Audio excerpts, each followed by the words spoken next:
कारण आता नवरात्री जवळ आलेले आहेत आणि सगळ्यांचे उपवास असतात. सो खिचडी खाऊन आपल्याला कंटाळा आलेला असतो आणि कधी कधी साबुदाणा भिजवायचाही आपल्या लक्षात राहत नाही. सो अशा वेळी कच्च्या साबुदाण्याची चविष्ट आणि झटपट होणारी रेसिपी आज आपण बघणार आहोत. साहित्य कमी लागतं, घरच्या साहित्यात होणारी ही रेसिपी आहे. चला तर मग आजच्या रेसिपीला सुरुवात. तुम्ही चॅनलवर नवीन असाल तर चॅनलला सबस्क्राईब करा, जेणेकरून येणाऱ्या नवनवीन व्हिडिओजचे अपडेट तुम्हाला लगेच मिळतील. आता ही रेसिपी बनवण्यासाठी आपल्याला सगळ्यात पहिल्यांदा 1 कप कच्चा साबुदाणा घ्यायचा आहे. इथे कोणताही आपण भिजवलेला साबुदाणा वापरणार नाही. त्याच्यानंतर आपल्याला 3 हिरव्या मिरच्या घ्यायच्या आहेत. जर तुम्हाला जास्त तिखट आवडत असेल तर तुम्ही मिरचीचं प्रमाण वाढवलं तरीही चालेल. त्याच्यानंतर 1 छोटा कप आपल्याला शेंगदाणे घ्यायचे आहेत. हे मी कच्चे शेंगदाणे वापरलेले आहेत, भाजलेले शेंगदाणे नाहीत घेतले. अशा प्रकारे या सगळ्या कच्च्या वस्तू आपल्याला भाजून घ्यायच्या आहेत. जास्त वेळ लागत नाही भाजण्यासाठी, 3 ते 4 मिनिटे पुरेसे होतात हे भाजण्यासाठी. आपल्याला हे मीडियम आचेवरती भाजून घ्यायचं आहे. तुम्हाला दिसत असेल बघा, मिरचीसुद्धा छान अशी आपली भाजलेली आहे. जेव्हा या मिरचीला जे डाग पडतात तेव्हा समजून जायचं की मिरची आपली भाजलेली आहे. सो हे आपण 3 ते 4 मिनिटासाठी मीडियम ते हाय फ्लेमवर तुम्ही भाजू शकता. फक्त जास्त करपून देऊ नका. जेव्हा आपले शेंगदाणे थोडेसे ब्राऊन होतील तेव्हा आपल्याला गॅस बंद करायचा आहे.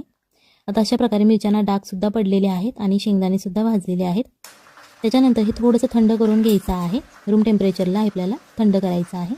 त्याच्यानंतर यामधल्या आपण ज्या मिरच्या भाजून घेतलेल्या आहेत त्या आपल्याला एका बाउलमध्ये काढून घ्यायच्या आहेत. इथे जर तुम्ही लहान मुलांसाठी बनवत असाल तर मिरचीचं प्रमाण कमी ठेवा, जेणेकरून हे आवडीने खातील आणि त्यांना तिखटही लागणार नाही. इथे आपल्याला एक मिक्सरचं भांडं घ्यायचं आहे आणि जे आपण शेंगदाणे आणि साबुदाणा भाजून घेतला होता, थंड करून घेतला, त्याच्यानंतर आता हे आपल्याला मिक्सरच्या भांड्यामध्ये घालायचं आहे. जर तुमच्याकडे मिक्सरचं मोठं भांडं असेल तर तुम्ही सगळं एकदम बारीक करू शकता आणि जर छोटं भांडं असेल तर तुम्हाला थोडं थोडं करून ते बारीक करावं लागेल. अशा प्रकारे आता ही मी पावडर याची बनवून घेतलेली आहे. जर तुम्ही थोडंसं जाडसर बनवलं तरीही चालेल, काहीच प्रॉब्लेम नाही. आता ही जी आपण पावडर तयार केलेली आहे ती एक आपल्याला बाउलमध्ये काढून घ्यायची आहे. ही रेसिपी करायला सोपी आहे, घरच्या साहित्यात होणारी आहे आणि नवरात्रीला उपवास असतात, खिचडी खाऊन आपल्याला कंटाळा आलेला असतो तेव्हा ही रेसिपी आपण बनवू शकतो. त्याच्यानंतर आपल्याला ते परत एकदम मिक्सरचं भांडं घ्यायचं आहे आणि ते बटाटा घ्यायचा आहे. बारीक चिरून घेऊ शकता किंवा मोठा जाडसर असा चिरून घेतला तरीही चालेल. मग अशी ज्या आपण मिरच्या भाजून घेतल्या होत्या त्या मिरच्या आपल्याला घ्यायच्या आहेत आणि या मिक्सरच्या भांड्यामध्ये अशा प्रकारे तोडून घालायच्या आहेत. त्याच्यानंतर चवीप्रमाणे मीठ घालायचं आहे. इथे तुम्हाला बटाट्याच्या आणि मिरचीच्या चवीप्रमाणेच मीठ घालायचं आहे. त्याच्यानंतर इथे आपल्याला अर्धा चमचा जिरे घालायचे आहेत. जर जिरे तुमच्याकडे उपवासाला चालत नसतील तर तुम्ही इथे स्किप करू शकता, नाही घातले तरीही चालेल. यामध्ये थोडंसं पाणी घालायचं आहे, अर्धा कप तुम्ही पाणी घालू शकता आणि हे आपल्याला आता मिक्सरमध्ये बारीक करून घ्यायचं आहे. तुम्हाला दिसत असेल बघा, छान असं एकदम जाडसर असं आपलं बॅटर हे तयार झालेलं आहे. तुम्ही एकदम बारीकसुद्धा करू शकता किंवा थोडंसं असं जाडसर ठेवलं तरीही चालेल. आता जो आपण मगाशी पीठ घेतलं होतं साबुदाणा आणि शेंगदाण्याचं, त्यामध्ये अर्धा चमचा जिरे आणि अर्धा चमचा ओवा घालायचा आहे. जर तुमच्याकडे उपवासाला चालत असेल तर तुम्ही घालू शकता, नाहीतर नाही घातलं तरीही चालेल. अर्धा चमचा आपल्याला लाल तिखट घालायचं आहे. त्याच्यानंतर अर्धा चमचा रेड चिली फ्लेक्स घालायचे आहेत. इथे आपण जे लाल तिखट वापरत आहोत यामध्ये गरम मसाला नाही आहे, फक्त रेड चिली पावडर आहे.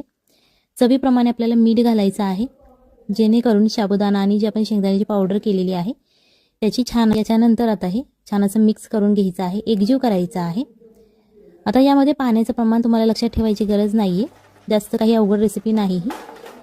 पाणी तुम्ही मोजून नाही घातलं तरीही चालेल. फक्त हे पीठ आपल्याला असं घट्ट असं मळून घ्यायचं आहे, एक बॅटर प्रमाणे तयार करायचं आहे. सो त्याच्यासाठी लागेल तेवढं तुम्हाला पाणी यामध्ये तुम्ही घालवू शकता आणि पाण्याची क्वांटिटी कमी जास्त होऊ शकते, तुमच्या साबुदाण्यावरती डिपेंड आहे. जर तुम्ही बारीक घेतला असेल तर पाणी कमी लागेल, जर तुम्ही जाडसर साबुदाणा घेतला असेल तर पाणी तुम्हाला जास्त लागेल. सो इथे पाण्याची क्वांटिटी लक्षात ठेवण्याची गरज नाही, फक्त अशा प्रकारे बॅटर तुम्हाला तयार करून घ्यायचं आहे. तुम्हाला दिसत असेल बघा, अशा प्रकारे मी थोडंसं घट्टसरच असं हे तयार करून घेतलेलं आहे. त्याच्यानंतर इथे आपल्याला थोडीशी कोथिंबीर घालायची आहे, बारीक चिरलेली. जर तुम्ही उपवासाला बनवत असाल आणि कोथिंबीर नसेल चालत तर तुम्ही ही सुद्धा स्किप करू शकता. आणि जर तुम्ही ही रेसिपी उपवासाला नसेल बनवत, असाच नाश्ता करण्यासाठी बनवत असाल तर तुम्ही यामध्ये कोथिंबीर घालू शकता, कारण कोथिंबीरची चव खूप छान लागते. आता ही कोथिंबीर घालून झाल्यानंतर थोडंसं मिक्स करायचं आहे आणि याच्यानंतर याच्यावरती झाकण ठेवायचं आहे. 5 ते 10 मिनिटासाठी तुम्ही ठेवू शकता आणि जर तुम्ही खूप घाईत असाल तर 5 मिनिटे ठेवलं तरीही चालेल. अशा प्रकारे आता जे आपण पाणी घातलेलं होतं हे या सगळ्या साबुदाण्याने शोषून घेतलेलं आहे. सो बॅटर हे एकदम कोरडं, बटाटा आणि मिरचीची ती पेस्ट आपल्याला याच्यामध्ये घालून घ्यायची आहे. यामध्ये कधी कधी तुमचा बटाटा जाडसर एकदम राहू शकतो किंवा बारीकसुद्धा होऊ शकतो. ते तुम्ही तुमच्या मिक्सरवरती डिपेंड आहे. सो तुम्ही जाडसरसुद्धा घेऊ शकता आणि एकदम बारीक अशी पेस्ट केली त्याची तरीही चालेल. सो अशा प्रकारे आता हे मिक्स करून झालेलं आहे. याच्यानंतर आपल्याला 1 वाटी दही घ्यायचं आहे. तुमच्या घरात जे अवेलेबल आहे दही तुम्ही ते घेऊ शकता किंवा बाजारातून विकत आणलं तरीही चालेल. त्याच्यानंतर चवीप्रमाणे मीठ घालायचं आणि हे दही थोडंसं आपल्याला फोडून घ्यायचं आहे, जेणेकरून यामध्ये गाठी राहणार नाहीत. अशा प्रकारे आपल्याला हे दही करून घ्यायचं आहे. जर तुमच्याकडे बीटर असेल तुम्ही त्या बीटरने सुद्धा हे बीट केलं, फेटलं थोडंसं तरीही चालेल किंवा असं चमच्याच्या मदतीने फेटलं तरीही चालेल. त्याच्यानंतर आता इथे आपल्याला 1 चमचा तेल घ्यायचं आहे. अर्धा चमचे जिरे घालायचे आहेत फोडणीसाठी आपल्याला. आता हे आपले जिरे घालून झालेले आहे, थोडेसे तडतडून द्यायचे. त्याच्यानंतर कढीपत्ता घालायचा आहे. इथे तुम्ही वाळका कढीपत्तासुद्धा वापरू शकता. जर तुमच्याकडे अवेलेबल नसेल ताजा कढीपत्ता तर तुम्ही तेलामध्ये फ्राय होऊन द्यायचं आहे, जेणेकरून ते आपण जे मसाले घातलेले आहे ते छान असे तेलामध्ये फ्राय होते. जे आपण मगाशी दही फेटून ठेवलं होतं त्या दह्यामध्येच आपल्याला ही फोडणी घालायची आहे आणि छान अशी थोडीशी तडतडून द्यायची, जेणेकरून दह्यालाही याची खूप छान अशी टेस्ट येते. जरी ते तुम्हाला तेल आवडत नसेल तुम्ही तूप किंवा बटर वापरलं तरीही चालेल. ते तुमच्या आवडीवरती डिपेंड आहे, तुम्हाला तेल वापरायचं आहे की बटर. आता ही जी आपली फोडणी घालून झालेली आहे ती छान अशी मिक्स करून घ्यायची, जेणेकरून याची छान अशी टेस्ट लागते. आता हे आपण साईडला ठेवून घेणार आहोत. इथे आपल्याला एक पॅन घ्यायचा आहे. यामध्ये 1 चमचा तेल घालू शकता किंवा तुम्हाला तूप किंवा बटर आवडत असेल तुम्ही ते वापरलं तरीही चालेल. अशा प्रकारे ते स्प्रेड करून घ्यायचं. त्याच्यानंतर आपण जे मगाशी साबुदाणा, शेंगदाणा आणि बटाट्याचं जे बॅटर बनवलेलं होतं ते अशा प्रकारे चमच्याच्या मदतीने तव्यावरती पसरवून घ्यायचं आहे. हे तुम्ही तुमच्या इच्छेनुसार आवडीनुसार पसरवू शकता. जर तुम्हाला जाडसर आवडत असेल तर तुम्ही असं जाडसर पसरू शकता किंवा जर तुम्हाला एकदम पातळ असं हवं असेल तर तुम्ही ते चमच्याच्या मदतीने दाबून असं स्प्रेड करू शकता. थोडीशी कोथिंबीर घालायची आणि रेड चिली फ्लेक्स घालायचे आहे थोडेसे गार्निशिंगसाठी. त्याच्यानंतर अर्धा चमचा तेल घालायचं. हे तुम्ही झाकून ठेवून सुद्धा शिजवू शकता. जर तुमच्याकडे वेळ खूप कमी असेल तर तुम्ही हे झाकण याच्यावरती ठेवून ते शिजवू शकता. आता हे एका बाजूने क्रिस्पी असं फ्राय झालेलं आहे. सो अशा प्रकारे तुम्ही उलटण्याच्या मदतीने ते दाबून सुद्धा भाजू शकता, जेणेकरून खालची जी त्याची बाजू आहे दुसऱ्या बाजूनेही आपल्याला थोडंसं तेल घालून क्रिस्पी असं फ्राय करून घ्यायचं आहे. जर तुम्हाला तेल आवडत नसेल तर तुम्ही लेस ऑइलसुद्धा बनवू शकता. नॉनस्टिकच्या पॅनवरती तुम्ही थोडंसं तेल टाकून ते बनवू शकता. फक्त थोडंसं मिडियम आचेवरती ते भाजा, जेणेकरून क्रिस्पी होईल. एकदम हाय फ्लेमवरती भाजू नका, नाही तर ते भाजलं जाणार नाही आणि क्रिस्पीसुद्धा होणार नाही, करपलं जाईल ते लगेच. सो अशा प्रकारे हे आपलं तुम्हाला दिसत असेल बघा, दोन्ही बाजूने छान असं क्रिस्पी झालेलं आहे. अशाच प्रकारे ही रेसिपी नक्की घरी ट्राय करा, आपल्या फॅमिलीला खाऊ घाला आणि मग मला कमेंटमध्ये सांगा कशी झाली होती. आता जे आपण मगाशी फोडणीचं दही तयार केलं होतं या दह्याबरोबर आज आपण हे साबुदाण्याचा पराठा खाणार आहोत. जर तुम्हाला दुसरा कोणता सॉस किंवा टोमॅटो सॉस चटणीबरोबर खायचं असेल तुम्ही त्याच्याबरोबर सुद्धा खाऊ शकता. फक्त हे दही एकदा नक्की घरी ट्राय करा, आपल्या फॅमिलीला खाऊ घाला आणि मग मला कमेंटमध्ये सांगा कशी झाली होती. ही तुम्ही रेसिपी उपवासाला बनवू शकता किंवा अशीच नाश्त्यासाठी बनवली तरीही चालेल. आता ही आज आपण दह्यात बुडवून खाणार आहोत. चॅनलवर नवीन आणि टेस्टी रेसिपी बनवणार आहोत, जी लहानांपासून मोठ्यांपर्यंत आवडणारी अशी रेसिपी आहे. झटपट होणारी आहे, कमी साहित्यात होणारी ही रेसिपी आहे. या रेसिपीसाठी सगळ्यात पहिल्यांदा आपल्याला 2 बटाटे घ्यायचे आहेत. त्या बटाट्यांची आपल्याला साल काढून घ्यायची आहे आणि अशा प्रकारे जर तुमच्याकडे खिसणी असेल तर तुम्ही त्या खिसणीचा यूज करू शकता आणि जर तुमच्या घरात जी खिसणी अवेलेबल असेल त्याचासुद्धा तुम्ही यूज करू शकता. बटाटे आपल्याला सगळ्यात पहिल्यांदा खिसून घ्यायचे आहेत आणि हे लक्षात ठेवा की हे मी कच्चे बटाटे वापरलेले आहेत, उकडलेले नाही. सो तुम्ही सुद्धा अशा प्रकारे कच्चे बटाटेच वापरायचे आहेत. सगळ्यात पहिल्यांदा हे 2 बटाटे आपल्याला खिसून घ्यायचे आहेत. आता तुम्हाला दिसत असेल बघा 2 बटाट्याचे एवढं सगळं आपलं खिसून झालेलं आहे. एक प्लेटवर आपल्याला हे खिसलेला बटाटा मिळतो. एका मिक्सरच्या भांड्यामध्ये आपल्याला 1 कप कच्चा साबुदाणा घालायचा आहे. साबुदाणा घालायचा, यामध्ये पाणी बिलकुल पण घालायचं नाही. मिक्सरमध्ये हे तुम्हाला बारीक करून घ्यायचं आहे. बारीक करायचं म्हणजे पीठ करायचं नाही, जाडसर असं रवाळ, ज्याप्रमाणे आपण रवाळ म्हणतो रवा असतो त्याचप्रमाणे हे आपल्याला बारीक करून घ्यायचं आहे. कारण रेसिपी करण्यासाठी सोपं जातं. पीठ बिलकुल करू नका. याच्यानंतर तिखटपणा येण्यासाठी आपल्याला हिरवी मिरची घालायची आहे. इथे मी 2 हिरव्या मिरच्या घेतलेल्या आहे. तुम्ही तुमच्या इच्छेनुसार चवीनुसार मिरचीचं प्रमाण कमी जास्त करू शकता. आणि आता हे आपल्याला मिरची घालून झालेली आहे. याच्यानंतर आपण जो बटाटा किसून घेतला होता तो स्वच्छ पाण्याने धुवून घ्यायचा, जेणेकरून बटाटा लाल पडणार नाही. आणि त्याच मिक्सरच्या भांड्यामध्ये घालायचा आहे ज्यामध्ये आपण साबुदाणा बारीक करून घेतलेला आहे. घालू शकता. अर्धा ते 1 चमचा पाणी घातलं तरीही चालेल, जास्त घालू नका, कारण बटाट्यामध्ये पाणीच पाणी असतं. सो त्याच्यासाठी हे छान असं आपल्याला मिक्सरमधून बारीक करून घ्यायचं आहे. अशा प्रकारे आपलं हे बॅटर तयार झालेलं आहे. जास्त पातळही नाही करायचं आणि जास्त घट्टही नाही करायचं. मीडियम असं आपल्याला हे बॅटर तयार करून घ्यायचं आहे. एका बाउलमध्ये आपल्याला हे बॅटर काढून घ्यायचं आहे आणि हे बॅटर तुम्ही काढणार तेव्हा याच्यामध्ये थोडंसं पाणी घालून घ्या, जेणेकरून बॅटर तुमचं वाया जाणार नाही. तुम्ही हाताने सुद्धा पुसून हे बॅटर घेऊ शकता, जेणेकरून कोणतंही अन्न आपलं वेस्ट जाणार नाही. यामध्ये पाणी घालून झाल्यानंतर हे बॅटर परत एकदा मिक्स करून घ्यायचं आहे, एकजीव तयार होईल. याच्यानंतर आपल्याला अर्धा चमचा जिरे घ्यायचे आहेत, अर्धा चमचा मोहरी घ्यायची आणि इथे एक टीप आहे, जर मोहरी तुमच्याकडे उपवासाला खात नसतील तर तुम्ही नाही घातली तरीही चालेल. 1 चमचा सफेद तीळ घ्यायचे आहेत आणि अर्धा चमचा लाल तिखट. ही लाल तिखट मी मिरची पूड वापरलेली आहे, कोणताही गरम मसाला यामध्ये वापरायचा नाही.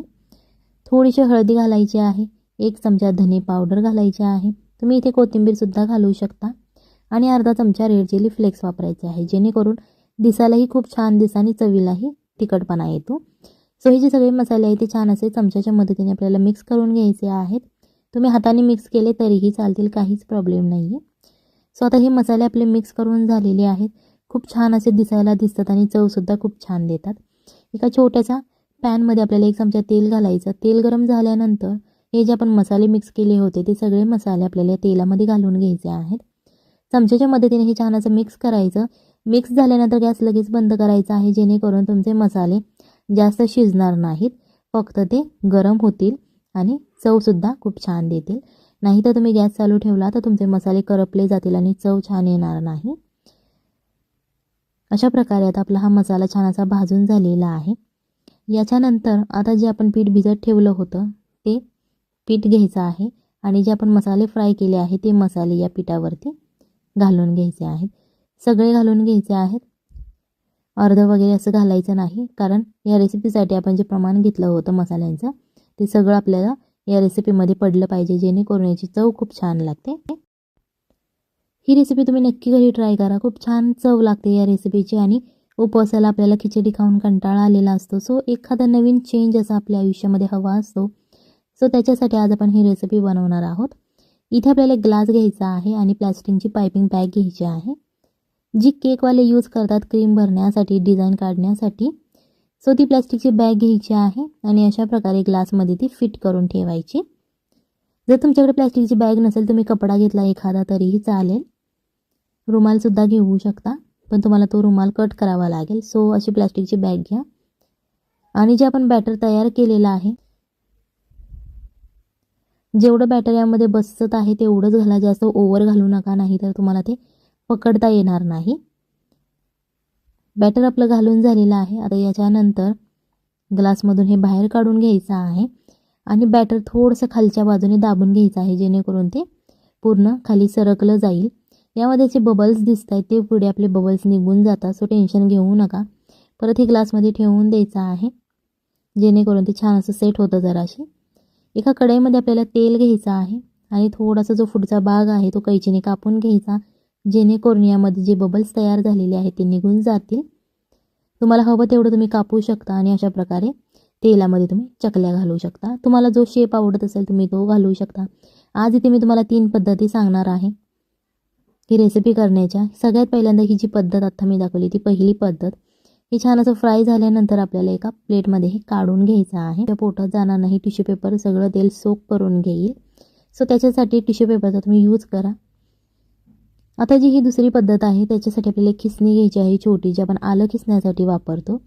ही खिसणी तेलामध्ये अशी ठेवायची 1 ते 2 मिनिटे, जेणेकरून गरम झाली पाहिजे आणि गरम झाल्यानंतर अशा प्रकारे तुम्ही याच्यावरती चकली घालू शकता.